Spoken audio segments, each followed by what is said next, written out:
खामोशियों में भी सुनाई देते हो, नजर में बांध के तुम जब भी लेके चलते हो। हम लोगों ने मिल के कोलैबोरेटिवली बैंड ने उसको अरेंजमेंट उसकी की थी और उसको लिख के और हम लोगों ने परफॉर्म किया था। और लाउंज में जाके जब बैठे तो उन्होंने बोला कि जी आप लोग 10 मिनट वेट करें, वो आ रही हैं। तो उन्होंने ये बोला कि 10 मिनट वेट करें, वो आ रही हैं, तो वो नर्वसनेस और बढ़ गई, वो एक ब्लड प्रेशर और वो एक सब कुछ हार्ट बीट ऑलरेडी तेज हो चुकी। हमने कहा यार अल्लाह, ये तो कैसे उनके इतने बड़े लेजेंड के सामने कैसे हम करेंगे। उसके दिल पर भी कड़ी इश्क में गुजरी होगी,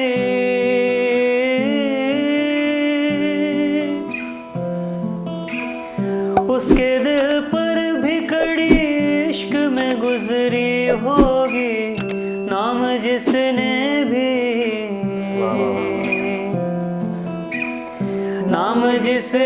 भी मोहब्बत का सजा रखा है, जब से तूने मुझे दीवाना बना रखा है। अस्सलाम वालेकुम जी एवरीवन, इस पॉडकास्ट के एपिसोड 4 के साथ मैं हूं आपका होस्ट मिनास खान। और आज के हमारे जो गेस्ट हैं उनका तारुफ कुछ इस तरीके से कराना चाहूँगा। 2 लाइनें गाने की कोशिश करूँगा।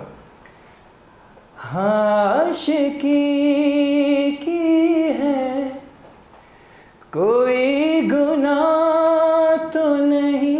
जी हाँ, जिन्होंने पहचाना वो पहचान के होंगे, जिन्होंने नहीं पहचाना तो अभी हम उनका तारुफ थोड़ा सा और करवाते हैं। बड़े सुरीली शख्स हैं और इनकी आवाज़ और गानों के लाखों लोग फैंस हैं। पेप्सी बैटल ऑफ बैंड्स की दोनों सीज़न में अपीयरेंस दे चुके हैं। इसके साथ साथ में ओरिजिनल्स और एक original the legend Abida Parveen ji के साथ भी है इनका। और चलते हैं आज गेस्ट की तरफ, मिस्टर अरसलान शाह बुखारी। अस्सलाम वालेकुम जी, कैसे हैं? वालेकुम सलाम, अल्लाह का शुक्र, आप सुनाए कैसे हैं? खैरियत से पहुँचे हैं आप? बिल्कुल खैरियत से पहुँच गए। बड़ी खुशी हो रही है आज एज द म्यूज़िक का बंदा होकर म्यूज़िक के बंदे का इंटरव्यू करते हुए, और मुझे बड़ा मज़ा आएगा इस शो में। सो अरसलान, सबसे पहले तो हमारा बड़ा कॉमन सवाल होता है कि अपने बारे में कुछ हमारे व्यूअर्स को बताएं कि आप कहाँ से बिलोंग करते हैं, क्या स्टडीज़ हैं, अपने बारे में कुछ एक शॉर्ट इंट्रो। मैं I was born in Peshawar. मेरा होम टाउन पेशावर है और उसके बाद तकरीबन हम 15 साल हो गए हमें इस्लामाबाद में मूव हुए और उसके बाद हम लोग इस्लामाबाद नहीं हैं। अब कुछ रिलेटिव्स हैं पेशावर में। और ये था कि म्यूज़िक तो बचपन से ही स्कूल टाइम से ही शौक़ था।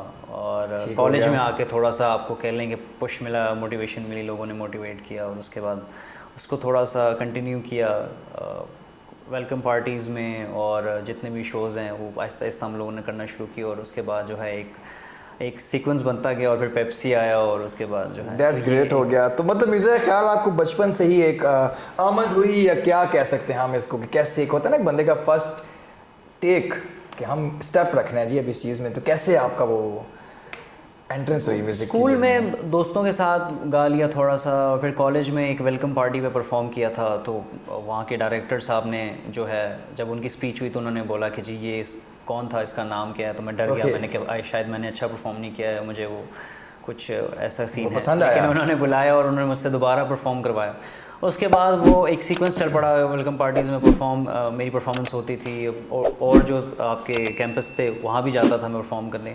तो उससे मुझे लगा कि आई थिंक मुझे आगे इसको कंटिन्यू करना चाहिए। और मैंने अच्छा एक फीडबैक मिल रहा है, फीडबैक अच्छा मिल रहा है, रिस्पॉन्स बहुत अच्छा था, तो मैंने फिर उसको कंटिन्यू किया। That's great. मेरी जर्नी में कुछ ऐसी रही छोटी सी कि ऐसी कवर अपलोड कर दिया फेसबुक पे जो कि आज मैं सुनता हूँ तो which is totally out of tempo, but उस टाइम लोगों ने तारीफ़ की और मैं घुस गया उनकी तारीफ़ का। बहुत बहुत शुक्रिया। तो अरसलान किसी से म्यूज़िक सीखा? शुरू में खुद ही किया जितना आता था, और जितना आगे पीछे लोगों को देख के गिटार भी खुद ही सीखा, और जो भी लिखता था खुद ही इधर से देख के उधर से देख के करते करते। लेकिन यह है कि अभी मुझे 3-4 महीने हुए, मेरे एक उस्ताद जी हैं, उस्ताद कुमैल नकवी। उनसे जो है मैं थोड़ी बहुत जो है वो लेता हूँ उनकी क्लासेस और टिप्स ले रहा हूँ उनसे। क्या बात है, बहुत बड़ी बात होती है उस्ताद का होना, और उनसे सीखना ना सीखना अलग बात होती है।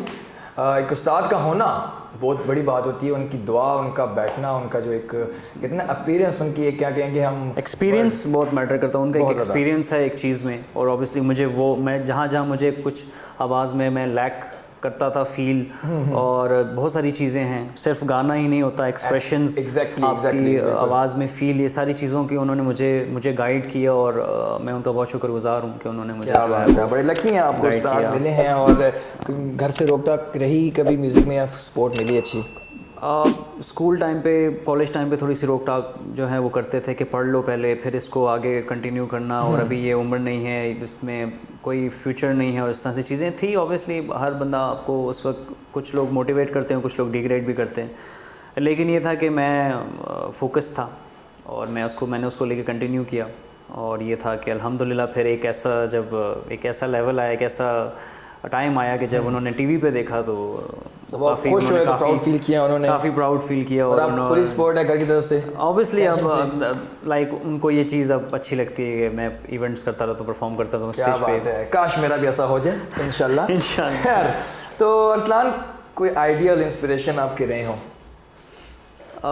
बहुत सारे हैं पाकिस्तान में, तो बहुत लेजेंड्स हैं जिनका जो है मैं कह लूँ कि सबसे बड़ी लेजेंड तो हमारी आबदा परवीन है, और क्या बात है जी, क्या बात है, उनके सामने जाना ही मैं कह लूँ कि एक खुशनसीबी है हमारी कि हम लोग उनके साथ थोड़ा वक्त हमें मिला बैठने का, और उनको कुछ अपना काम सुनाने का, मतलब ये हमारे लिए एक लाइफ टाइम अचीवमेंट थी कि एक इतने बड़े लेजेंड को हमने एक छोटा सा काम सुनाया और उनको पसंद आया। एग्जैक्टली इस बारे में हम ज़रूर बात करेंगे, और आपका जो इतना बड़ा आप ये अचीवमेंट कह सकते हैं, ये आपने हासिल की है, इतना बड़ा आपने लेजेंड के साथ गाना गाना, हम तो बैठने भी तरसते हैं, क्या बात है माशाल्लाह।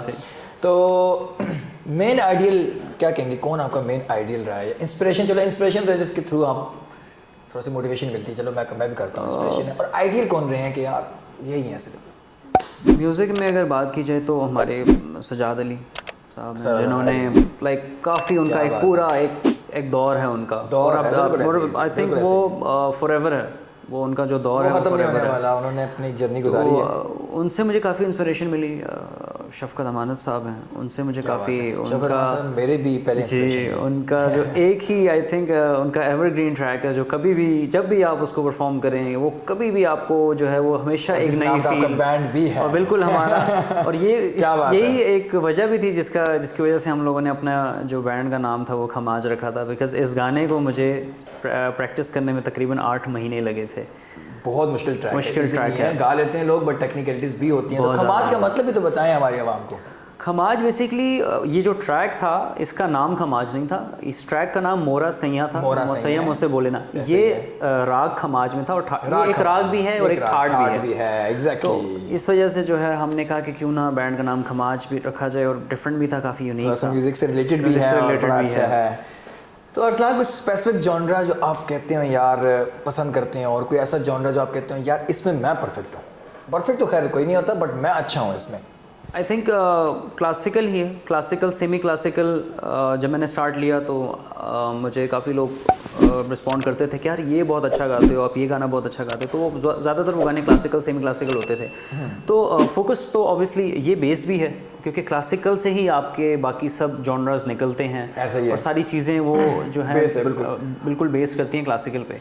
तो यही था कि मेरा भी क्लासिकल ही, जो इसमें मैं आई थिंक मुझे लगता है थोड़ा बहुत जो भी मैं अच्छा परफॉर्म करने की कोशिश करता हूँ वो क्लासिकल ही है। ओके। उसमें मैं कंफर्टेबल भी हूँ वो करने में। बहुत बड़ी बात है कि आज के दौर में क्लासिकल की म्यूजिक, और क्लासिकल की बहुत बड़ी शाखें हैं, हम क्लासिकल का समझें 10% कर पा रहे हैं, उस तक हमारा जाना मुश्किल है, बहुत मुश्किल है।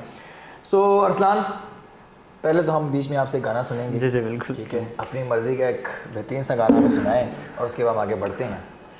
तो ये हम लोग का एक ओरिजिनल है, रिहाई, जो हम लोगों ने तकरीबन 3 साल पहले अपलोड किया था, और बड़ा अच्छा रिस्पांस था क्राउड का, और बड़ा पसंद आया था लोगों को, ऑडियंस को। तो वही थोड़ा सा मैं जो है परफॉर्म जरूर।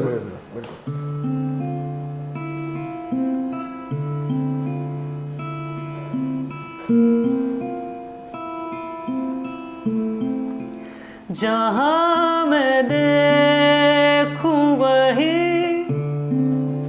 दिखाई देते हो, खामोशियों में भी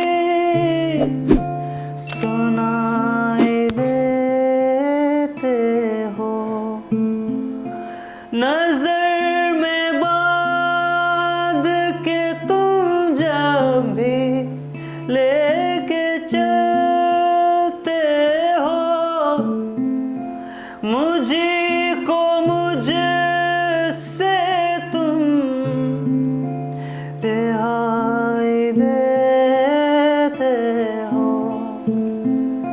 ये इश्क आसान नहीं, समझ भी जाओ तुम, चले ना सांस मेरी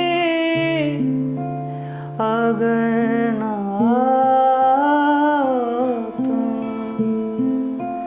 अगर ना आओ तुम।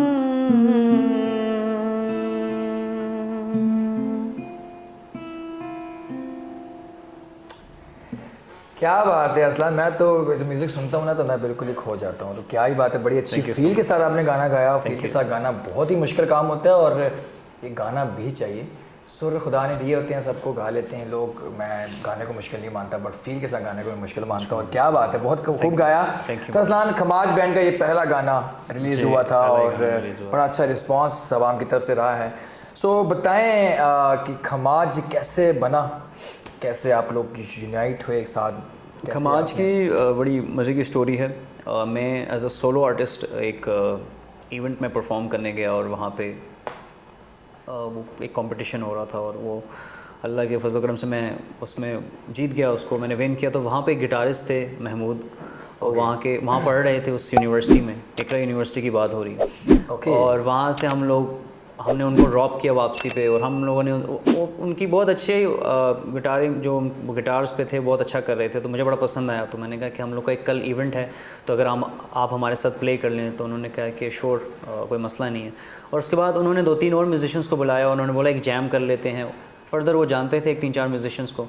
वो आए, हम लोग बैठे, हम लोगों ने परफॉर्म किया, और नेक्स्ट डे हम लोगों ने एयर यूनिवर्सिटी में जो है वो परफॉर्म किया, और क्राउड जो था वो बिल्कुल पागल हो चुका था। हम लोगों ने काफ़ी अच्छा शो था वो। और उसके बाद हमने कहा कि क्यों ना इसको कंटिन्यू किया जाए, और उसके बाद हम लोगों ने कंटिन्यू किया, और अल्हम्दुलिल्लाह फिर उसके कैसे कैसे आपकी मतलब वो बैंड मेंबर्स जितने भी आपके थे जो हैं, वो उस टाइम भी साथ थे या एक एक करके आते गए? और वो बेसिकली जैसे कि महमूद से मैं जब बात की कि हम लोग कल परफॉर्म करें, तो महमूद ने कहा कि मेरे 1-2 म्यूजिशियंस जानने वाले हैं, मैं उनको बुला लेता हूँ, तो हम लोग मिल के परफॉर्म कर लेते हैं। तो फिर वो 2 म्यूजिशियंस आए, उन्होंने हमारे साथ परफॉर्म किया। महमूद का भाई बेस पे था, मोहसिन।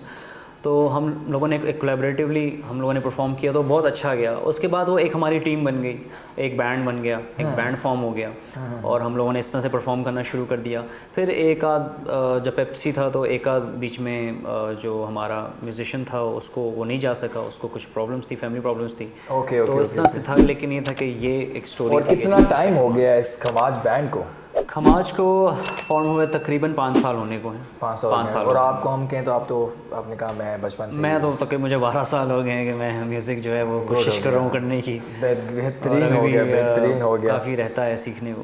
तो आपने पेप्सी बैटल ऑफ बैंड्स के सीज़न 1 में भी आप आए हैं, सीज़न 2 में भी आप आए हैं। आपके मैंने फॉलो किया पेप्सी बैटल पर्सनली, और एक गाना आपका बड़ा मशहूर हुआ था, इसके बाद ये राही बना। तो वो गाने के बारे में भी कुछ बताएं, और फिर उसके बाद पेप्सी बैटल ऑफ बैंड्स की जर्नी पहले सीज़न की थी, फिर हम दूसरी सीज़न से चले। पहले सीज़न में हम लोगों ने गाना परफॉर्म किया था जो कि था बेजुबान था, और उसकी कुछ लिरिक्स वाजिद ने लिखी थी, कुछ हम लोगों ने मिल के कोलैबोरेटिवली बैंड ने उसको अरेंजमेंट उसकी की थी, और उसको लिख के और हम लोगों ने परफॉर्म किया था। और हम लोग काफ़ी ज़्यादा मेंबर्स थे, वी वर 9, और उस टाइम उनको शायद ये हम लोग इस्लामाबाद से कराची गए थे, तो उनको थोड़ा सा वो चीज़ समझ नहीं आ रही थी। तो उन्होंने हम लोग को जो है वो क्वालिफाई नहीं किया था हम लोगों ने टॉप 8 के लिए, तो हम लोग वापस आ गए। लेकिन उसके बाद जब वो सोशली वो गाना जब आया, बहुत ज़्यादा चला गाना, बहुत वायरल हुआ, और ओवरऑल सारे प्लेटफॉर्म से 25 मिलियन व्यूज़ थे उसके। बेहतरीन। और उस वक्त फिर जो है हमें पेप्सी ने दोबारा कॉल की और बोला कि आप लोग फाइनल में आके परफॉर्म करें। लेकिन उस वक्त हम लोगों ने कहा कि हम लोग नहीं आ सकेंगे फाइनल में, बिकॉज हम लोग ऑलरेडी रिजेक्ट हो गए थे। तो वो चीज़ हमें तो काफ़ी बुरी लगी थी, और काफ़ी हर्ट हुए थे कि हम लोग इतनी मेहनत की थी। ऐसी बात है। देन सेकंड सीज़न में उन्होंने हमें दोबारा काफ़ी इंसिस्ट किया, उन्होंने कॉल करके बुलाया कि जी आप लोग आएँ, आप लोग परफॉर्म करें आगे। तो फिर हम लोगों ने सेकंड सीज़न परफॉर्म किया था, और फिर हम लोग टॉप 8 में जो टॉप 8 में आ गए थे। ठीक हो गया। तो सेकंड सीज़न में आपके थोड़े से मेंबर्स कम हो गए थे, एंड जी सेकंड सीज़न में हम लोग के 2 मेंबर्स कम हो गए थे। हम लोग तकरीबन 7 लोग उसमें फिर हम लोग गए थे। और वो आई थिंक मुझे याद है चिमटा गाना आपका पहला जी, आपने वो परफॉर्म किया था। सेकंड जो ओरिजिनल सेकंड सीज़न में जो किया था वो चिमटा था। और चिमटा बहुत पसंद आया था लोगों को और बिल्कुल, उस पे बिल्कुल, भी बिल्कुल, चिमटा बहुत बहुत क्रेजी कमाल गाना। रिस्पॉन्स था। तो इस तरह से वो था, तो बड़ा अच्छा एक्सपीरियंस था वो। काफ़ी ऑल ओवर पाकिस्तान जो है, आप लोग कह लें कि जो टोटल पेप्सी में बैंड्स थे जो रजिस्टर्ड हुए थे वो अराउंड 400 बैंड्स थे, ओके। जिसमें से टॉप 20 सेलेक्ट हुए और फिर टॉप 20 में से टॉप 8 उन्होंने सेलेक्ट किए। तो आई थिंक टॉप 8 में आना हमारे लिए एक नहीं, आपका itself 400 एक से achievement थी। 20 में आना भी बहुत बड़ी बात होती है। 400 बैंड्स में से और- आपका काम लोगों को पसंद आना और आपको सेलेक्ट करना। और सबसे बड़ी बात मैंने नोटिस करता हूँ कि हर आर्टिस्ट को, I think so, her band को टीवी पे शो भी नहीं कराया जाता है, सही है? बिल्कुल Am I ऐसे ही right? है, बिल्कुल ऐसे तो जो किसी की परफॉर्मेंस अगर वो पूरी भी दिखा दें, भले वो नॉकआउट होते हैं, तो ये भी बहुत बड़ी अचीवमेंट है कि आप इस प्लेटफॉर्म में आपको पूरा दिखा रहे हैं। इट मीन्स समथिंग, कुछ है गाने में, दैट्स व्हाट दिखा बिल्कुल रहे हैं। ऐसे ही है। तो ठीक हो गया। तो आजकल आपके इंडिविजुअल्स गाने भी चल रहे हैं, मैंने देखे हैं, जी, सुने बिल्कुल, हैं, मैं- बहुत बेहतरीन गाने हैं। सोलो प्रोजेक्ट्स अपने कर रहा हूँ अभी। वास्ता मैंने रिलीज़ किया था और उसके बाद एक चाइल्ड अब्यूज़ पे मैंने गाना किया था, मासूम परी, एक 6 साल की मासूम एग्जैक्टली, परी, बिल्कुल एग्जैक्टली। मैंने वो लॉन्च किया था। अभी मैं जो मेरा नेक्स्ट आ रहा ट्रैक वो आवारा है, उसके लिए मैं कल शूट उसका जो है स्टार्ट है। अच्छा जी, मतलब यहाँ से कल आपने कल मैंने शूट के लिए? नॉर्दर्न बात साइड है। की जो है वो तैयारी पकड़ी हुई है। हमारी दुआएं, हमारा दीदार हो गया इंशाल्लाह, शूट भी अच्छी हो जाएगी। तो इंशाल्लाह, वास्ता कुछ लाइंस हो जाए। जी, वास्ता मैं आपको जो है थोड़ा सा सुना देता हूँ। पंजाबी मेरा पहला जो ट्रैक था वो पंजाबी था। मेरे तो होई खता मैं मन लिया, जिंदगी दे विच कोई सुख ना रिया। मेरे तो होई खता मैं मन लिया, जिंदगी दे विच कोई सुख ना रिया। मेरे तो दूर ना जा मैनू कोल, बुला तैनू देवा वास्ता खुदा दा। हाँ,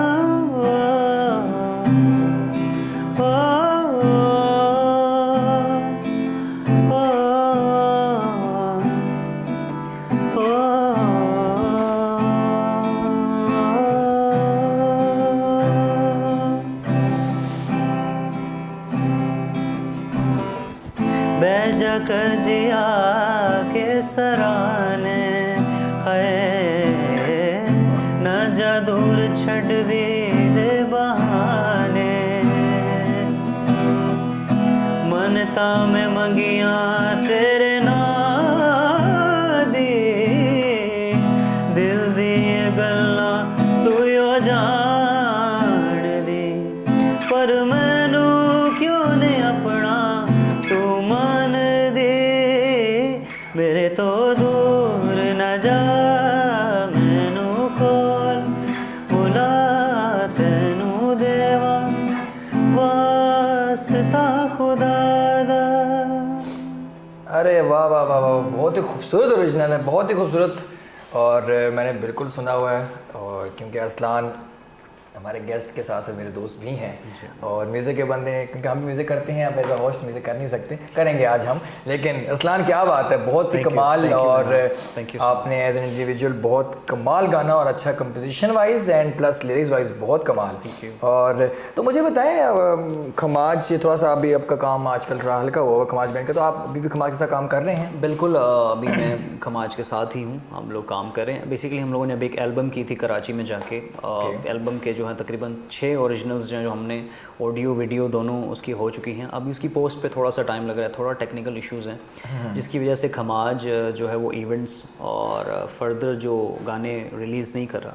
फिर वो एक एल्बम का सीक्वेंस चलेगा और उसको 1 by 1 एपिसोड्स आएंगी उसकी। तो हम लोगों ने इस तरह से उसको प्लान किया हुआ, डिज़ाइन किया हुआ। तो लेट्स सी कि जितना जल्दी हो सके हम लोग मतलब आप चाह रहे हैं, आप साथ इंडिविजुअल भी कर रहे हैं, क्योंकि काम रुकना नहीं चाहिए, आवाम के लिए कुछ ना कुछ चीज़ आनी चाहिए। आई थिंक मुझे जो मेरे माइंड में कुछ भी ऐसी कोई थॉट आती है, कुछ ऐसा कॉन्सेप्ट आता है जिस पे मैं लिखना चाहता हूँ, तो मैं उसको लिख लेता हूँ और फिर मैं उसको रिकॉर्ड और उसको फिर मैं प्रॉपर्ली लॉन्च करने की पूरी मेरी कोशिश होती है, मैं उसको प्रॉपर्ली लॉन्च करूँ। तो इंडिविजुअल भी काम चल रहा है, बैंड भी चल रहा है और कोलैबोरेशंस भी चल रही हैं। तो म्यूज़िक एक ऐसी चीज़ है कि आई थिंक इसमें कोई रिस्ट्रिक्शन नहीं है, आप खुल के काम करें। एग्जैक्टली बाउंड नहीं होना कहीं बाउंड भी नहीं होना आपने। चाहिए। और म्यूज़िक तो आपको तो यूनिवर्सल लैंग्वेज है। और अच्छा मुझे ये बताएं असलान, आपने ऑब्वियसली बात है, थोड़ी म्यूज़िक की बात कर रहा हूँ, तो आपने अभी ऑब्वियसली बात है इस्लामाबाद से भी गाने रिकॉर्ड कराए होंगे, कराची से भी, तो अब अभी तक आपको बेस्ट प्रोड्यूसर कौन लगा कि आपका गाना आपने कहा यार ये गाना मेरा अभी तक का बहुत अच्छा बना है रिकॉर्ड वाइज बात करूँ तो? मैंने कराची में रिकॉर्डिंग करवाई, हसान भाई होते हैं वहाँ पे। मुझे उनका काम बहुत पसंद आया। उनकी वो जिस तरह से अपने सजेशंस और आइडियाज़ देते हैं वो मुझे काफ़ी क्लिक करते हैं, वो ट्रैक के हिसाब से बताते हैं। और इस्लामाबाद में मुझे अमानत अली भाई हैं जो आपदा परवीन के जब उनकी रिकॉर्डिंग्स करते हैं और उनके ट्रैक्स को जो है वो प्रोड्यूस करते हैं, मुझे उनका काम बहुत पसंद है। अमानत भाई बहुत दिल से काम करते हैं और बड़े बड़े डाउन टू अर्थ कह लें कि वो इंसान हैं। उनसे मिलके दिल को एक अच्छा लगता है, आपको एक सुकून मिलता है उनसे मिलके। ऐसी पर्सनैलिटी, बड़ी बात ये होनी चाहिए, काम तो हर कोई करता है, इंसान अखलाक वाइज कैसा अखलाक वाइज बिल्कुल ऐसे, उनका नेचर इतना अच्छा है कि उनके साथ काम करने का। और आई थिंक इस्लामाबाद में इस वक्त वो जो प्रोड्यूस वो कर रहे हैं वो बहुत अच्छी क्वालिटी है और बहुत मज़ा आता है उनके साथ काम करके। और वो बहुत जल्द आपको आपका जो भी एक ट्रैक आप करवाते हैं वो आपको बहुत जल्द जो है प्रोड्यूस करके देते हैं, वो आपको फाइनल करके देते हैं।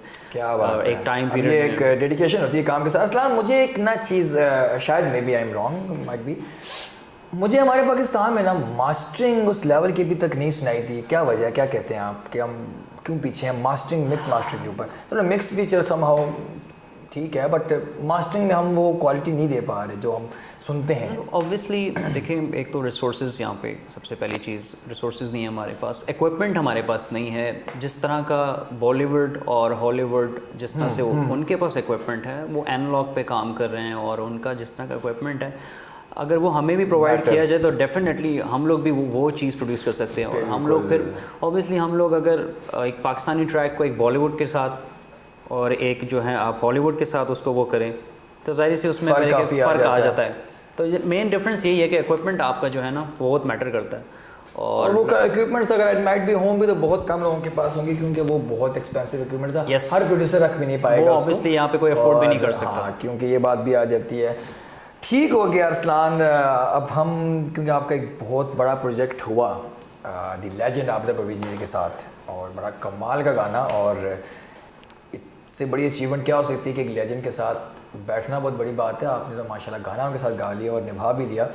सो कुछ पहले तो हम सुनेंगे भी उसको, हम गाने को थोड़ी सी लाइन सुन लेंगे अगर आप सुनाना चाहें तो। जी लेकिन थोड़ी जर्नी के बारे में बताएं, एक्सपीरियंस बताएं। जर्नी तो खैर नहीं कह सकते, एक्सपीरियंस कैसा रहा इतनी लेजेंड के साथ काम करने का, और कैसे उन्होंने आपने अप्रोच किया, या कैसे वो इस दास्तान है सुनाया? मैं बिल्कुल इसकी एक शॉर्ट सी स्टोरी आप लोगों को सुनाना चाहूँगी। हम लोग लाहौर में थे और हम लोग की परफॉर्मेंस थी लाहौर में, और हम लोग परफॉर्म करके स्टेज से उतरे और हम लोग जो हैं वो बाहर आए, और बाहर आके तो अचानक से एक भगदड़ मच गई और लोग जो है वो ऑडिटोरियम की तरफ भागना शुरू हुए। तो उन्होंने कहा यार क्या सब ठीक है, क्या ये क्या सीन है? तो उन्होंने बोला जी कि लेजेंड आपदा परवीन परफॉर्म करने वाली है वहाँ पे। Oh great. तो हमने कहा यार मतलब ये तो बहुत बेहतरीन है और आप चलते हैं।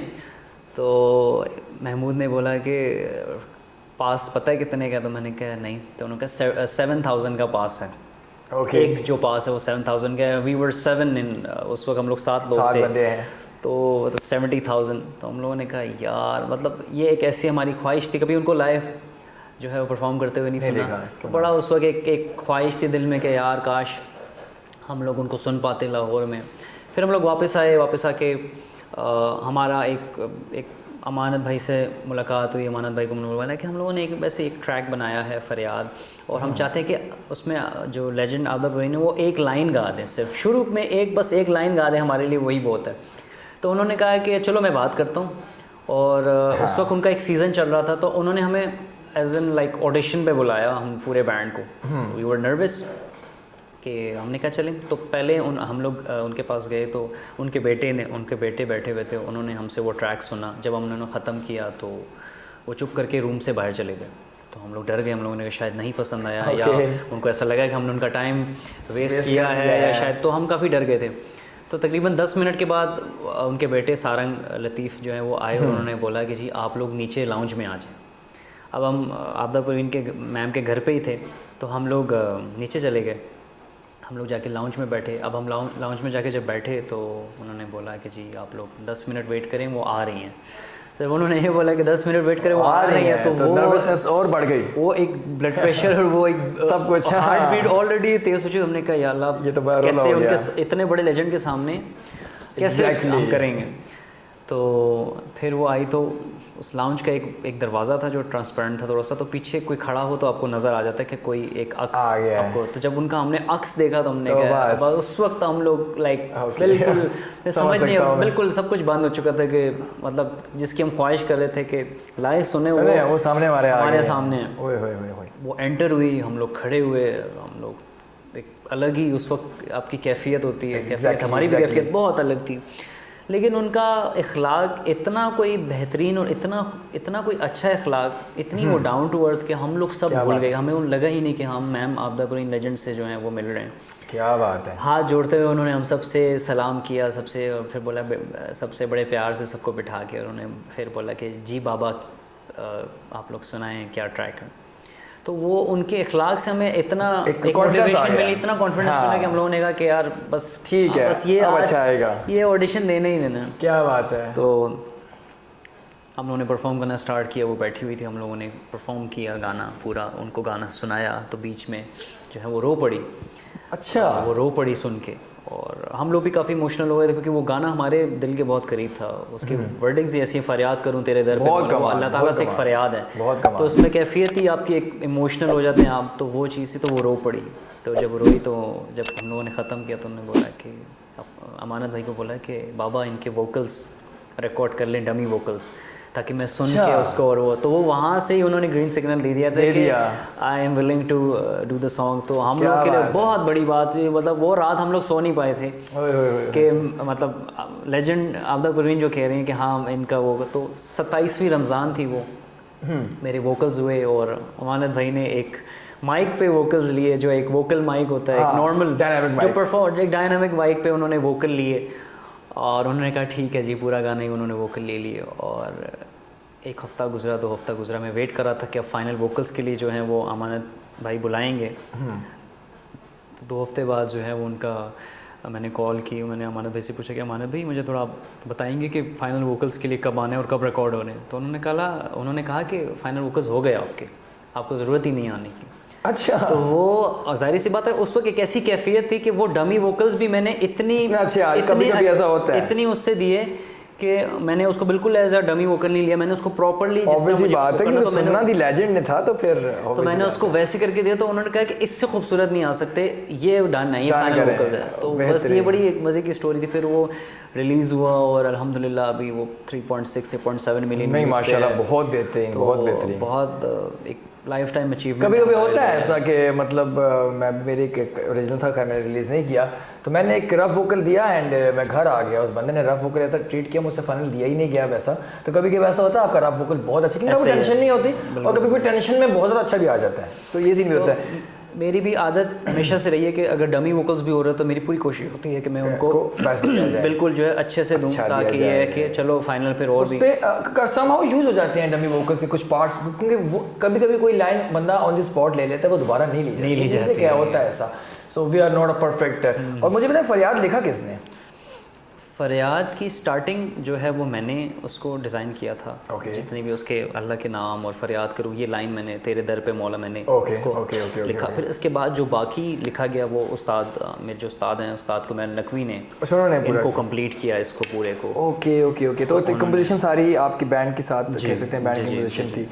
क्या बात है अरसलान, बहुत कमाल, और आपको बहुत मुबारक हो। और इंशाल्लाह आगे भी किसी, मैंने सुना है मुखबर हमारे बड़े स्ट्रॉन्ग हैं कि आपके भी किसी और भी हमारे पाकिस्तान के आर्टिस्ट का गाना आ रहा है। मैं अभी कराची में मैंने एक कह लें कि एक अपॉर्चुनिटी मिली मुझे उस्ताद फरीद अयाज के साथ ट्रैक करने की। उन्हीं का एक ट्रैक है सजदा करके, वाह वाह वाह वाह, कदम यार पे कुर्बान होना। तो वो जो है एक अपॉर्चुनिटी मिली, और वो मैंने भी उनके साथ ट्रैक किया है। तो इंशाल्लाह वो भी, उसका भी शूट के लिए मुझे कॉल है उसकी। तो ऑडियो इज़ डन, ऑडियो उसकी कंप्लीट है। तो वीडियो के लिए वो बुलाएंगे इंशाल्लाह, और वो भी जो है मोस्ट प्रोबेबली जनवरी या फरवरी में रिलीज़ होगा। That's great. कितने को गाने अभी आ रहे हैं आगे अपकमिंग प्रोजेक्ट से? बाद में बताएं कुछ अपने। अभी मेरे सोलो जो आ रहे हैं वो तकरीबन 3 मेरे सोलो आ रहे हैं, और 6 तो एल्बम के आ ही रहे हैं। और इसके अलावा एक ये सजदा है जो कि उनके साथ आ रहा है। तो ये है कि अभी तकरीबन गाइस रैंडा जी झुंड आ रही है पूरी गानों की और बेहतरीन गाने होंगे, ये मुझे गारंटी के साथ मैं कह सकता हूँ आपको। और आप लोगों ने अगर अरसलान को सुनना है तो अपने प्लेटफॉर्म के बारे में ज़रूर बताएं। इंस्टाग्राम पे अरसलान ऑफिशियल IG जो है आप टाइप करें तो मेरा इंस्टा आपके पास आ जाएगा, और अरसलान ऑफिशियल मेरा जो है वो यूट्यूब चैनल है, वहाँ पे सब्सक्राइब करें। वहाँ पे मोस्टली मैं जो अपना ओरिजिनल्स और अपने कवर्स जो हैं वो पोस्ट करता रहता हूँ। That's great. आप लोगों ने और ज़रूर अरसलान को सुनना और फीडबैक देना, और इस शो के बारे में भी अगर आप देखना चाहते हैं शो को, और इसके अलावा जो बाकी शोज़ हुए हैं इस तरह के, आपने स्ट्रीम कर ऑफिशियल या स्ट्रीम कर पाकिस्तान यूट्यूब पे सर्च करेंगे तो आपको ज़रूर वहाँ पे मिल जाएगा ये शो। अच्छा अरसलान, एक छोटा सा कुछ सुनूंगा मैं आपसे, फिर कुछ रैपिड फायर की तरफ चलेंगे हम, और उसके बाद फिर कुछ सुनेंगे और फिर हम अख्ताम की तरफ जाएंगे। ठीक हो गया। तो हमने पेप्सी में किया था, उन्होंने जो दूसरा हमारा ओरिजिनल था चिमटा, वो मैं आपको थोड़ा सा सुना दूंगा, वो बहुत पसंद आया था लोगों को।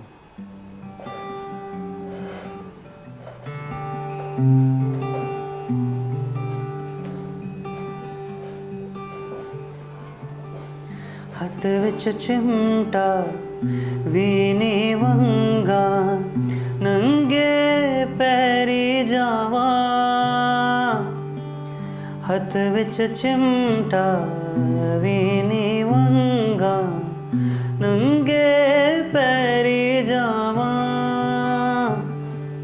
अपना आप गवा के मैं तां अपना यार मनावा,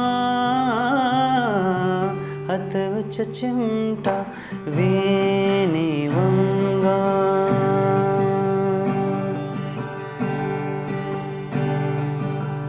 लोकी अशके कर दे मुड़ मुड़ वेखण मैनू, लोकी अशके कर दे मुड़ मुड़ वेखण मैनू, मैं हाँ दासी बुल्ले शादी गीत शक दे गावा,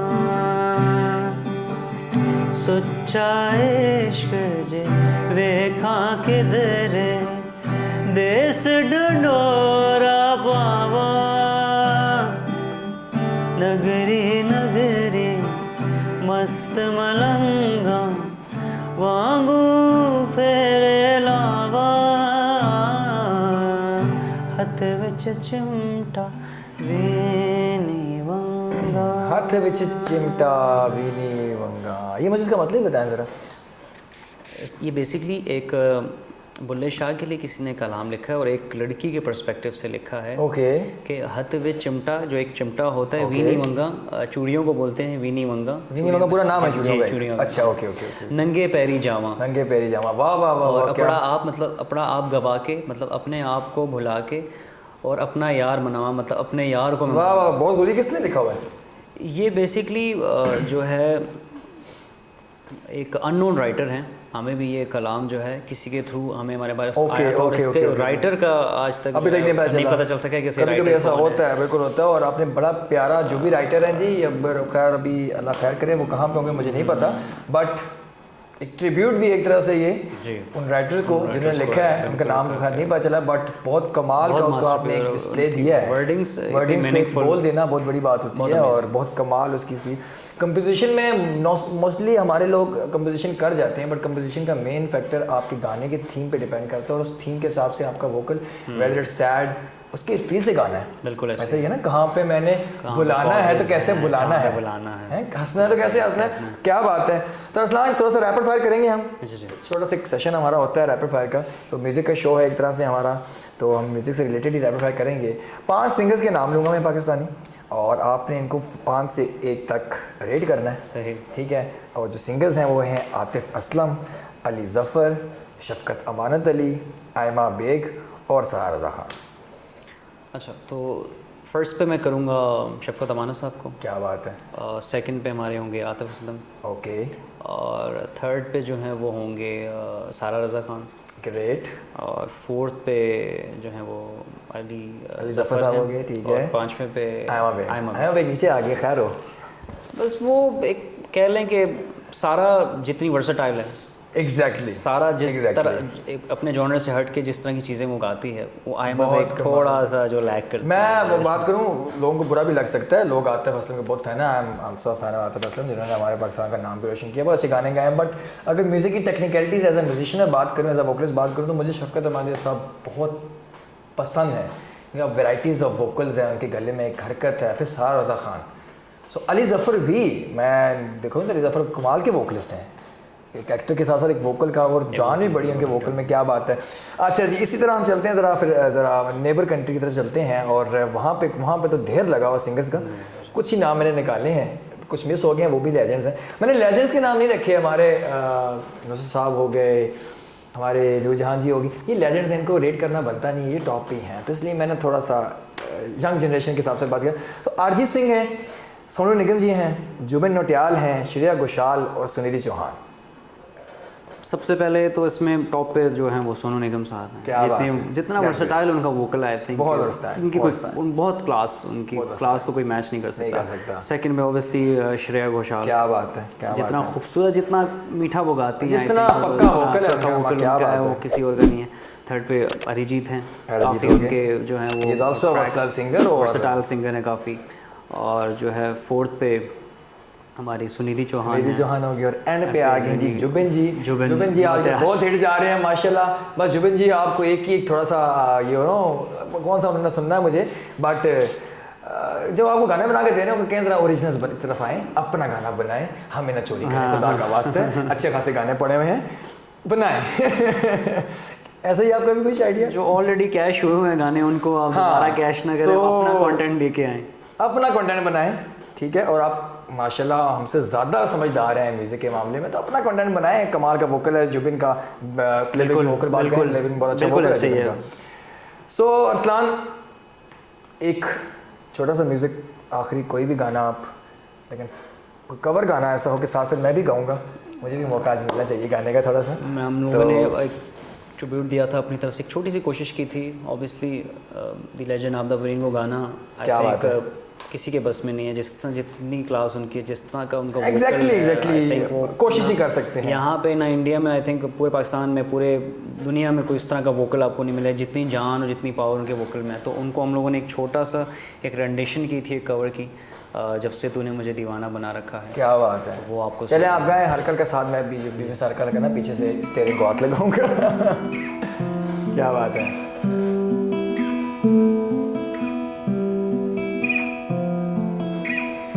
उसके दिल पर भी कड़ी इश्क में गुजरी होगी,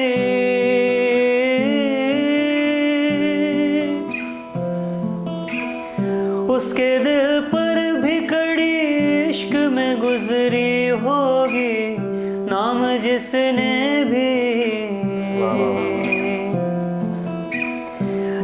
जिसने भी मोहब्बत का सजा रखा है, जब से तूने मुझे दीवाना बना रखा है, जब से तूने मुझे दीवाना बना रखा है। संग हर शख्स ने हाथों में उठा रखा है, संग हर शख्स ने हाथों में उठा रखा है, जब से तूने मुझे दीवाना बना रखा है। जब से तूने मुझे दीवाना बना रखा है, क्या खूबसूरत लिखा है, क्या बात है अरसलान, क्या बात है, बहुत ही खूब। और आबिदा परवीन जी की यार लेजेंड से गाने गाना ना, उनको हाथ लगाना बहुत बड़ी बात है। और बट एटलीस्ट ट्राई ज़रूर करना चाहिए उनको। ट्राई करने से एटलीस्ट ये होता है कि आपका वोकल जो स्ट्रेंथ है, आपके वोकल एक कंट्रोल है, वो बन जाता है। और कभी कभी एक छोटी सी बात म्यूज़िक रिलेटेड कर जाऊँगा कि कभी कोई उस्ताद नहीं भी होता है, काफ़ी लोगों के पास उस्ताद नहीं होते। सो आपके कान आपके सबसे बड़े उस्ताद हैं। आपने हमेशा याद रखनी है कि एक उस्ताद भी आपको जब सिखाएगा तो वो अभी इधर से बता देगा, जब तक आप सेव नहीं करेंगे यहाँ से सुन के, तब तक उस्ताद के होने का फ़ायदा भी नहीं है। सही है, एक टीचर जब पढ़ाता है तो जब तक हम रिवाइज नहीं करेंगे, एग्जाम में बैठाएंगे नहीं, तो फ़ायदा नहीं है। सो अगर उस्ताद नहीं भी है तो ऐसे लोगों को सुने जिनको सुन के आप इतना, एक सुनने का भी तरीका है ना, बिल्कुल ऐसे ही। और सुनना जो है ना वो बड़े मुश्किल काम है गाने से। सो जितने म्यूजिशियंस लोग हैं प्रैक्टिस करें ज़्यादा से ज़्यादा, और हमारे जो आज के गेस्ट हैं अरसलान, बहुत बहुत शुक्रिया, आपने हमारे शो को चार चांद लगाया और खूबसूरत थैंक यू सो गाया मच भी और एक जर्नी आगे फॉर इनवाइटिंग मी। और ये है कि बहुत अच्छा, हमें तो खुशी है, हमारे तो शर्फ हासिल, हमने आपको बुलाया या आप आए, ये देखें बहुत बड़ी बात होती है, एक बड़ा आर्टिस्ट हमारे पास आए। Okay guys, that's it from the podcast episode 4। आज के हमारे गेस्ट खमाज बैंड के अरसलान शाह बुखारी। इंशाल्लाह नेक्स्ट एपिसोड में फिर हाजिर होंगे, तब तक के लिए इजाज़त दीजिए और don't forget to subscribe the YouTube channel stream कर पाकिस्तान या स्ट्रीम कर ऑफिशियल के नाम से आपको जरूर मिल जाएगा। इसके अलावा के एपिसोड भी आप हमें दे सकते हैं, अपने फीडबैक जरूर देनी चाहिए। तब तक के लिए ख्याल रखिए, खुदा हाफिज़।